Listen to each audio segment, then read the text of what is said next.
Hey guys, it's Marvin. I just got back from the Gili Islands. Coming up next, I'm going to show you how I got there from Bali.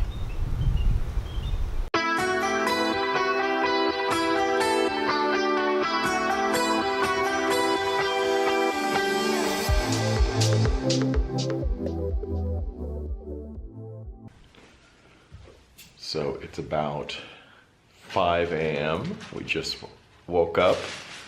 We're headed to Gili today, and I'm gonna videotape how we get there. Right now we're in Canggu, Bali, and there's a bluebird outside waiting for us to take us to Seminyak, and then we're gonna get transport from Seminyak. So we already pre-booked this, so hopefully everything works out.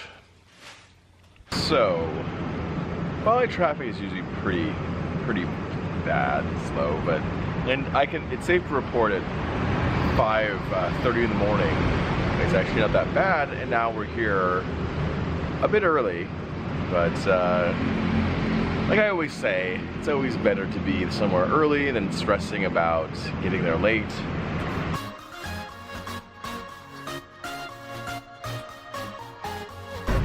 So they were smart to put a restaurant where you get your tickets for the boat. So we just finished eating breakfast, and Zoe's paying right now, and now they're telling us we have to use the boat. So it's always a hurry up and wait situation here, but hopefully we'll have enough time.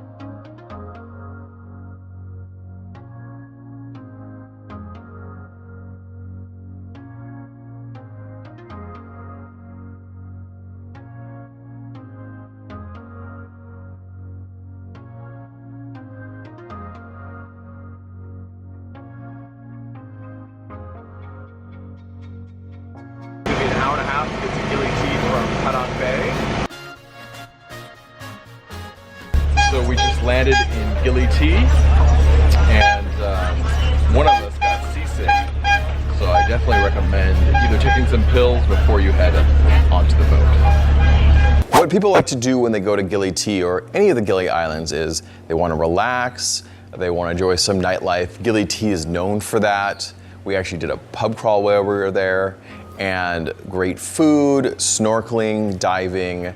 The great part about Gili and the rest of the islands is there's no cars. You could rent a bike, which I highly recommend, which we did, and it takes about an hour to get around the whole island. It's pretty easy to get to the sunset swings that are very popular.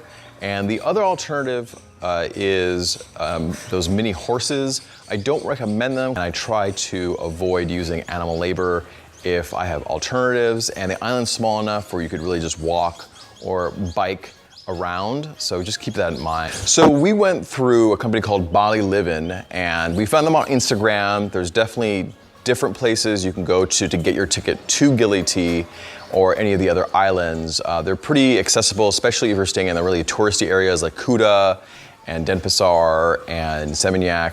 It cost us about 450,000 rupiah, which we thought was really inexpensive. It actually was for a round trip ticket. We had a pretty decent experience. My only gripe was I think the shuttle driver on the way to the port was driving a bit fast, but you can get that a lot here in Southeast Asia. If you plan to just do a one-way trip to Gili, which is pretty common, just keep in mind when you're on the island, you'd probably want to book your return ticket probably 2 days before you think you're gonna leave.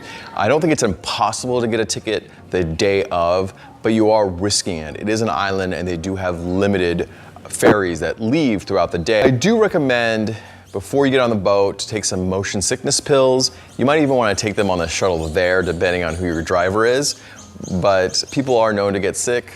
Zoe did get a bit sick on the boat. Also, you can always go on the second deck, which is oftentimes open air, but you typically see the horizon, and I know people sometimes with motion sickness have just trouble relating the motion to what they're seeing, so that might help as well. I respect cultures and religions throughout the world, and the reason why I'm telling you this is because the main religion in the Gili Islands is Muslim, but not just because it's Muslim, it's because they have mosques that have call to prayers, and those can be pretty loud. So, like I said, I respect all cultures, but if you are a light sleeper, keep in mind the call to prayers do start at 5 a.m. If it's Ramadan, they actually start earlier. And if you're near one, you're definitely going to hear it because they do promote the prayers over a loudspeaker. So if you're close to one of the mosques, it may wake you up or it may keep you up at night. So keep that in mind when you're booking a hotel. We actually ended up staying near a mosque during Ramadan, and I can't say I got much sleep, but Gili T is great nonetheless, and that's just a heads up for you guys when you go to book. Once you get back from Gili T and you land in Padang Bay, you'll be bombarded by a lot of transportation services, so keep that in mind. If you bought a return ticket, all you have to do is go in the parking lot and meet with the shuttle. Keep in mind, a lot of people will pretend they work for that company and tell you that you're gonna be the last stop and they can drive you there sooner, but that often isn't the case. So that's how we got to Gili T. I hope you liked it. If you did, please subscribe. If you have any questions, put them in the comments. I'll definitely respond back to you. Our next video will probably be what we did while we were in Gili T, so make sure you subscribe so you won't miss that video. And thanks for watching, and I'll see you in the comments.